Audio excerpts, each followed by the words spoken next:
नमस्कार साथियों की फैक्ट में आप सभी का स्वागत है। उम्मीद करता हूं कि आप सभी लोग बेहतर होंगे। सभी सनातनी और राष्ट्रवादी भाई बहनों से अपील रहेगी कि चैनल को सब्सक्राइब करिएगा, वीडियो को लाइक और अधिक से अधिक लोगों तक शेयर कर दीजिएगा। अब तो भैया सुप्रीम कोर्ट के आदेश पर ही बुलडोजर चल गया, वह भी मेरठ में, और जमीन भी सरकारी नहीं थी। सुप्रीम कोर्ट के वर्तमान Chief Justice of India B R. Gavai साहब भारत ही नहीं दुनिया में घूम घूम करके कह रहे थे कि भारत में बुलडोजर जस्टिस से काम नहीं चलेगा। घूम घूम करके कह रहे थे कि मैंने बुलडोजर जस्टिस पे रोक लगा दी। लेकिन बी.आर. गवई साहब अपने ही सुप्रीम कोर्ट के फैसले के ऊपर कुछ नहीं कह रहे हैं।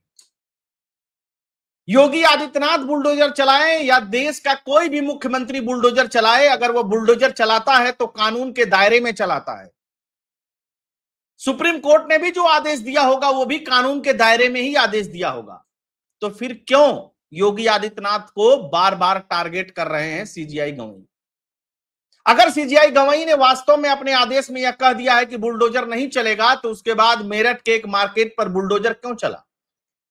वो भी 35 साल पुरानी मार्केट थी, लोगों का वहां जमा जमाया बिजनेस था।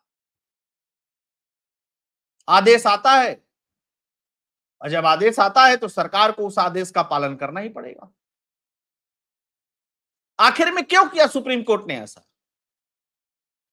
एक तरफ आप कहते हैं कि योगी आदित्यनाथ तो बहुत गड़बड़ कर रहे हैं, नाम नहीं लेते हैं लेकिन टारगेट पे वही होते हैं कि देश बुलडोजर जस्टिस से नहीं चलेगा। दूसरी तरफ आप अपने खुद ही आदेश देते हैं।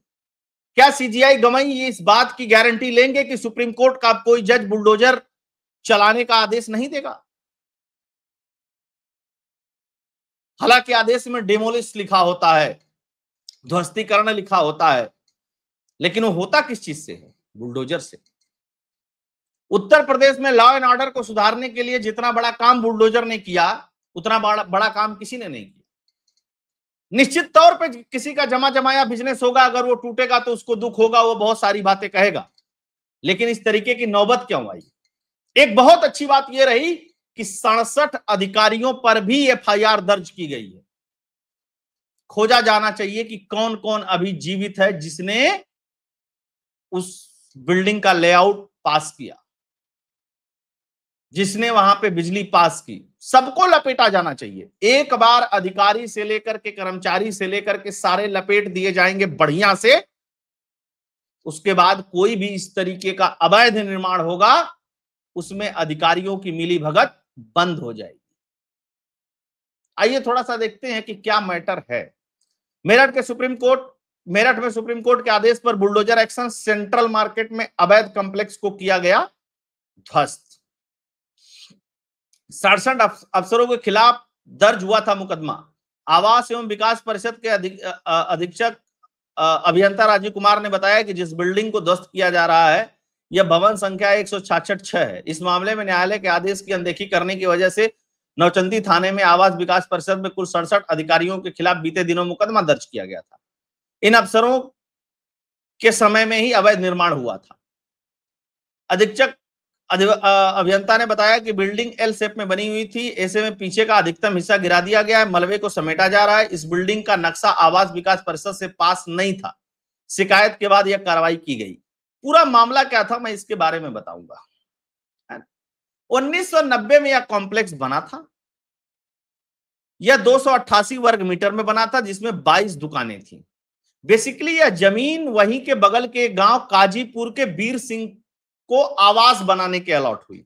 एक वीर सिंह नाम का व्यक्ति था, उसको यह जमीन 1990 में अलॉट होती है। 1990 से पहले अलॉट होती है घर बनाने के लिए, लेकिन 1990 में एक व्यक्ति उनसे पावर ऑफ अटॉर्नी का ले लेता है और वहां पे अवैध कॉम्प्लेक्स बना देता है। तो जाहिर सी बात है इसमें वीर सिंह की भी संलिप्तता होगी कुछ माल पानी या जो भी हो। उसके बाद यह मामला सुप्रीम कोर्ट पहुंच जाता है और दुकानदार भी सुप्रीम कोर्ट पहुंच जाते हैं। मेरठ में सुप्रीम कोर्ट के आदेश पर बुलडोजर एक्शन, सेंट्रल मार्केट में अवैध कॉम्प्लेक्स को किया गया ध्वस्त। सब जगह यही खबर है, खबर चारों तरफ तैर रही है। सुप्रीम कोर्ट ने 17 दिसंबर 2024 के एक आदेश में कहा था कि केवल प्रशासनिक देरी, समय बिताने या वित्तीय निवेश के आधार पर अनाधिकृत निर्माण को वैध नहीं ठहराया जा सकता। सुप्रीम कोर्ट का आदेश समझिएगा इस मसले में। सुप्रीम कोर्ट ने 17 दिसंबर 2024 को आदेश दिया था कि केवल प्रशासनिक देरी, समय बिताने या वित्तीय निवेश के आधार पर अनाधिकृत निर्माण को वैध नहीं ठहराया जा सकता तथा अवैध निर्माण पर अंकुश लगाने के लिए कई निर्देश जारी किए। न्यायमूर्ति जेबी पारदीवाला और न्यायमूर्ति महादेवन की पीठ ने कहा था कि निर्माण के बाद के उल्लंघनों पर भी त्वरित सुधारात्मक कार्रवाई की जानी चाहिए, जिससे अवैध हिस्से को ध्वस्त करना, दोषी अधिकारियों पर जुर्माना लगाना शामिल है। गवई साहब, आप तो बड़ी बड़ी बातें करते हैं और आपके ही न्यायालय के दो न्यायमूर्ति जस्टिस जेबी पारदीवाला और न्यायमूर्ति महादेवन कहते हैं कि भैया अवैध है तो गिरा दो, और जिसके जमाने में अवैध बना है, जिन अधिकारियों ने इसका नक्शा पक्सा पास किया है, उन पे भी कार्रवाई कर दो। हैं? क्या कहेंगे आप इस पे? सीजीआई गवई ये क्या बोले थे? अभी 1 महीना पहले की बात है। सीजीआई गवई बोले कि बुलडोजर एक्शन का मतलब है कानून तोड़ना। तो क्या सुप्रीम कोर्ट के 2 जजों ने जो आदेश दिया उसका वो कानून का पालन नहीं, वो कानून तोड़ना है? अच्छा, ये लोग बड़े अच्छे हैं, ये आदेश पक्ष में दें या चाहे आदेश विपक्ष में दें, दोनों समय सरकार ही गाली सुनती है। अगर बुलडोजर पे रोक लगा दे तो लोग सरकार को गाली देंगे, देखा ये गलत काम कर रहे थे इसलिए सुप्रीम कोर्ट ने रोक लगा दी। अच्छा, ये कह दे कि गिरा दो तो भी लोग गाली देंगे सरकार को। सरकार ने कुछ किया ही नहीं, सुप्रीम कोर्ट में गलत बता दिया सरकार ने, तो इनको कोई कुछ नहीं कहता। चीफ जस्टिस ऑफ इंडिया चाहे जो मनाए वो कहते रहें, सुप्रीम कोर्ट के 2 जज कुछ भी आदेश दे दें, सब ठीक है। भारत में लोगों को न्याय क्यों नहीं मिलता है? भारत में इतनी गलत एक्टिविटीज क्यों होती हैं? सिर्फ और सिर्फ जुडिशरी की वजह से। क्योंकि सरकारें तो हो सकता है गलत सही करेंगी, एग्जीक्यूटिव गलत सही करेगा, लेकिन जब मसला कोर्ट में जाता है तो कोर्ट को इस बात का ध्यान रखना चाहिए, कोर्ट को इस बात को समझना चाहिए। और जब त्वरित न्याय होगा, त्वरित फैसले होंगे, अब इसमें कोई सीबीआई जांच की जरूरत थोड़ी ना है यार। कागज मंगा लो, कागज मंगाने के बाद वास्तु स्थिति समझ लो वहां की, और उसके बाद जो फैसला है उसको सुना दो। तो नहीं, अब तारीख पड़ेगी, तब तारीख पड़ेगी, 15 दिन की तारीख पड़ेगी, 2 साल बाद की तारीख पड़ेगी, 3 साल बाद की तारीख पड़ेगी। अवैध काम करने वाले अधिकारी से लेकर के पब्लिक तक सबका मन बढ़ा रहता है, वो बनाते जाते हैं, कहते हैं जब होगा तो देखा जाएगा। लेकिन इसमें नुकसान किसका होता है? जो व्यक्ति बहुत सपने सजा करके इन सब जगहों पे दुकानें खरीद लेता है, अपना बिजनेस जमा लेता है। ये कहते हैं कि सरकार एक साथ जज, जूरी और जल्लाद नहीं बन सकती, लेकिन इस मसले पर एक साथ सुप्रीम कोर्ट जज, जूरी और जल्लाद तीनों बन गया। 2 जजों का फैसला है तो जूरी हो गई, जज है ही है, और गिराने को कह दिया तो जल्लाद भी बन गए। चीफ जस्टिस ने लेक्चर दे रहे थे मॉरिशस में, कह रहे हैं कि उन्होंने सुप्रीम कोर्ट के हाल के फैसले में अदालत ने स्पष्ट किया है कि किसी आरोपी के खिलाफ बुलडोजर चलाना कानून की प्रक्रिया को तोड़ना है। गवाही साहब यह भी कहते हैं कि मैंने बुलडोजर जस्टिस को रोक दिया, मैंने ऐसा आदेश दे दिया, मैंने फलाना कर दिया। साथ के साथ यह भी कहते हैं कि मुझे बहुत सुकून मिला था जिस दिन मैंने जजमेंट लिखा था। कौन सा जजमेंट? ये तो मेरठ की एक बात है जिसमें सुप्रीम कोर्ट खुद ही बुलडोजर चलाने को कह रहा है। अदरवाइज बुलडोजर कहां रुक गया जज साहब? क्योंकि बुलडोजर पहले भी कानून के दायरे में चल रहा था, अब भी बुलडोजर कानून के दायरे में चल रहा है। और योगी आदित्यनाथ जी का एकदम स्पष्ट आदेश है कि किसी गरीब को नहीं परेशान किया जाए, लेकिन जिन लोगों ने अवैध कब्जा कर रखा है उनको कब्जे छोड़ने पड़ेंगे, अदरवाइज लोग जमीन खरीदेंगे क्यों?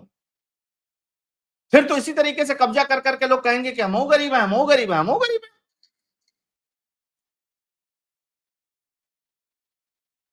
मैं सुप्रीम कोर्ट के फैसले के खिलाफ नहीं हूं, मैं योगी आदित्यनाथ के बुलडोजर चलाने के खिलाफ भी नहीं हूं। दोनों बातों को समझिए। अगर आपका ये फैसला सही है, वैलिड है, अच्छा है, तो कानून के दायरे में रह करके सरकार भी जो काम करी वो भी अच्छा है। हो सकता है कि आपका विचार नहीं मिलता हो सकता है कि बहुत सारे जस्टिस ऐसे हों कि योगी आदित्यनाथ के भगवे कलर के पोशाक को देख करके उनके अंदर अजीब सी बेचैनी होती हो, क्योंकि एक मैटर नहीं है। उत्तर प्रदेश का जो कोई भी मैटर सुप्रीम कोर्ट में चला जाता है, अरे बहुत अन्याय हो रहा है, और सुप्रीम कोर्ट बैठ जाता है उस पर त्वरित सुनवाई करने के लिए, क्योंकि कपिल सिब्बल जैसे वकील वहां खड़े हो जाते हैं, अभिषेक मनु सिंघवी जैसे वकील खड़े हो जाते हैं। क्यों होता है ये सब?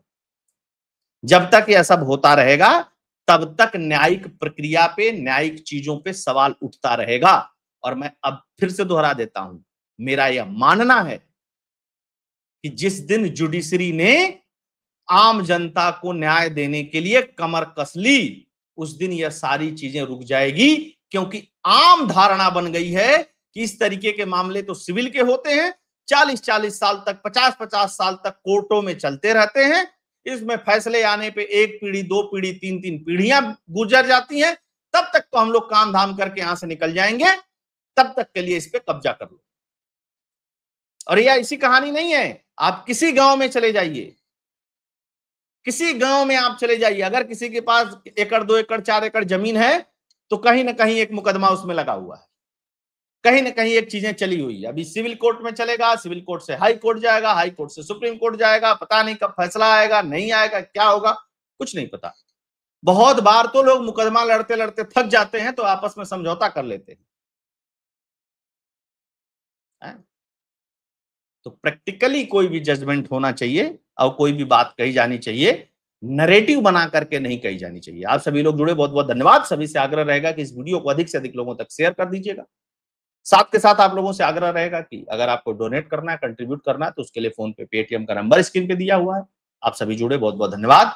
जय हिंद, जय भारत, जय श्री राम।